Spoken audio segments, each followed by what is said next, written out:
喺香港，以前如果你同身邊啲朋友講，以後我哋啲生活必需品都要靠網購，對方絕對會回你一句：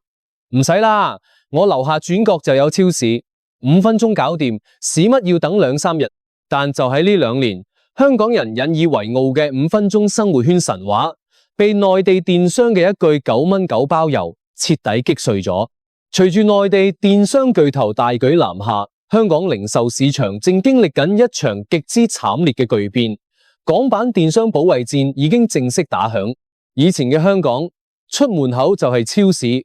再行10米係便利店，再行前啲係密密麻麻嘅街鋪，人流密集，燈火通明。但時代拋棄你嘅時候，連一聲招呼都唔會打，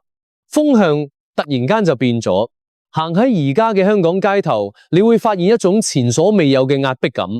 旺角人流最密集嘅十字路口，掛住京東巨大嘅廣告牌，上面赫然寫住全港比價，買貴就賠。穿梭喺港島同九龍之間嘅雙層巴士，披上咗淘寶鮮豔嘅橙色外衣，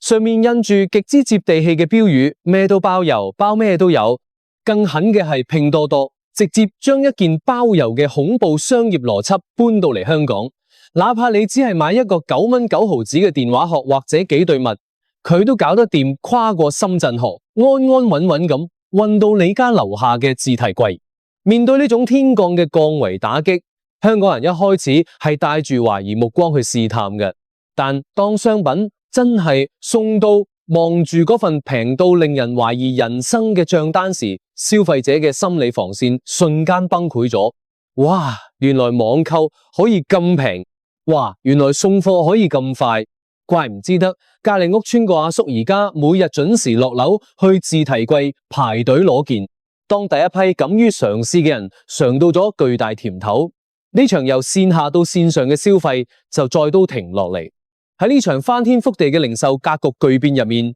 全香港唯一能勉強同呢啲過江龍正面硬剛嘅，就只有本地電商嘅獨苗 HKTV Mall。最近呢間本地電商平台嘅老細王維基豪擲2.5億港元，對外呢筆巨款嘅名義係推廣及廣告費用，但對內所有員工同業內人士都心知肚明，呢個就係一次生死一搏。內地電商巨頭南下帶住深不見底嘅資金池喺線上瘋狂發補貼，香港嘅電商市場從未好似今日咁鬧熱，亦都從未好似今日咁充滿血腥味。如果話內地電商係多家對抗，咁香港電商喺早幾年絕對係 HKTV Mall 一枝獨秀。喺電商仲未成為香港主流消費方式之前，網上買嘢對香港人嚟講，代表住唔信任、唔習慣、唔敢用。喺香港起倉庫做物流，嗰係一項極之痛苦而且燒錢嘅工程。隨便喺葵涌租個稍微大少少嘅倉庫，租金甚至比內地一線城市嘅甲級寫字樓仲要高，出高薪去招募配送員都唔一定有人願意做呢種風吹雨打嘅苦力活。仲難嘅係要令習慣咗線下買嘢嘅香港人相信網上買嘢唔係坑人，但就係喺咁樣一種極之惡劣嘅環境入邊 ，HKTV Mall 硬係靠住賺錢。起咗香港第一批真正意義上嘅本地電商倉庫、物流系統、自建配送車隊，同埋遍佈全港嘅自提點網絡。佢將生鮮冷鏈配送做到極致，堅持官方原裝正品，講究產品質量。透過會員制、積分獎勵、買滿指定金額、免運費等策略， HKTV Mall 一點一滴咁融化咗港人對網購嘅戒心，慢慢將大家嘅購物習慣由落樓買一步步變成上網買。喺內地電商狂飆嗰10年入邊，香港嘅電商世界完全係 HKTV Mall 用拼質量與服務嘅方法，一磚一瓦艱難打造出嚟嘅。可如今殘酷嘅現實擺喺面前，時代真係變咗。過去香港人願意為咗穩陣去支付平台同實體嘅日價，但係當拼多多幾蚊雞嘅廚房、日用品、淘寶同內地同價嘅消耗品、京東次日達嘅家電百貨真真切切咁擺喺佢哋面前，而且質量並冇想象中咁差時，大家嘅心入邊默默發生咗一個極之微妙嘅變化。穩陣固然好，但慳錢都唔係最少，邊個嘅錢都唔係大風幾返嚟嘅。呢個恰恰係 HKTV Mall 而家面臨最大嘅生存危機。佢喺呢個市場企得越耐，賺嘅錢越多，教育出嚟嘅網購用戶越成熟，反而越容易被後來居上嘅內地巨頭們直接收割。以京東為例，唔單止直接收購咗本地嘅佳寶超市，仲順勢開咗龐大嘅京東 Mail， 緊接住就係一場毫無保留嘅降價風暴。以香港人日常最中意飲嘅700毫升維他檸檬茶為例，以前街邊士多店賣5蚊，大型連鎖超市可能稍微貴少少，而家京東係帶頭一壓價，逼到惠康直接將價格跳水到2蚊9，呢個價錢甚至比喺內地超市買仲要平。平時常食嘅出前一丁撈麵仲誇張，士多店賣15蚊一袋，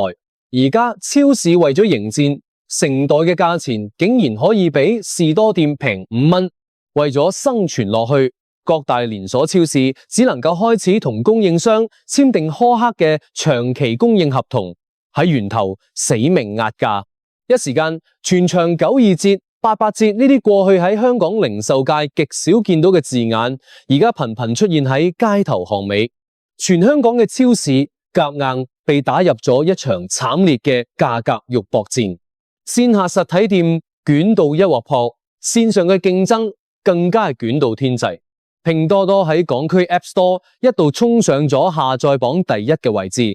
淘寶海外版嘅宣傳其次插滿咗港島東，連抖音電商都開始悄悄佈局香港市場。香港本地嘅零售品牌一覺醒嚟，往往會心驚膽戰咁發現，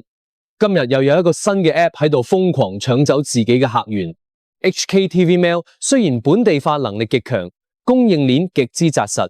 但面對內地電商降維打擊嘅做法，依舊係被迫陷入咗一場極之痛苦嘅消耗戰。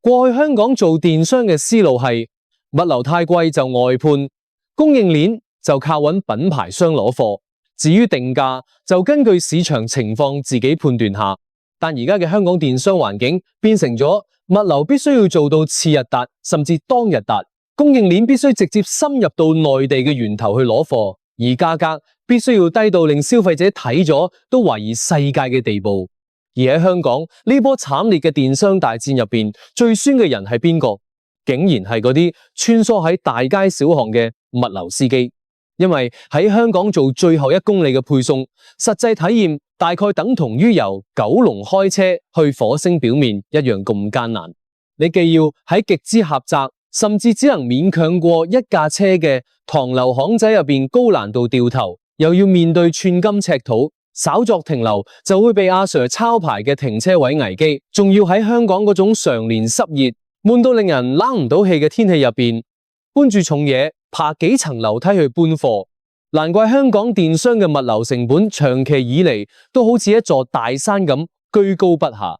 呢個亦都正正係點解 HKTV Mall 當年天價去自建物流倉儲同車隊嘅原因。佢一度被稱為全港最燒錢嘅電商，但事實證明，王維基當年賭對咗。HKTV Mail 成功打造咗一個真正將物流鏈條焊死嘅靠譜平台。然而，內地電商之所以喺香港落地速度可以咁快，正正係因為佢哋擁有不可複製嘅恐怖供應鏈優勢。拼多多、淘寶呢啲平台玩嘅係集運模式，內地嘅超級工廠發貨到大型集散倉庫，然後再幹線直達香港消費者嘅家門口。而 HKTV Mall 做嘅係極之傳統嘅重資產模式，由香港嘅品牌商嗰度攞貨，運到黃竹坑嘅倉庫，再叫司機兜過10條單行線，最後滿頭大汗咁送到消費者樓下。一個係價格加上倉網同自動化嚟極度壓縮成本，另一個則係靠本地深耕，夾硬頂住極高嘅物流成本，以及成個團隊嘅搏命死磕。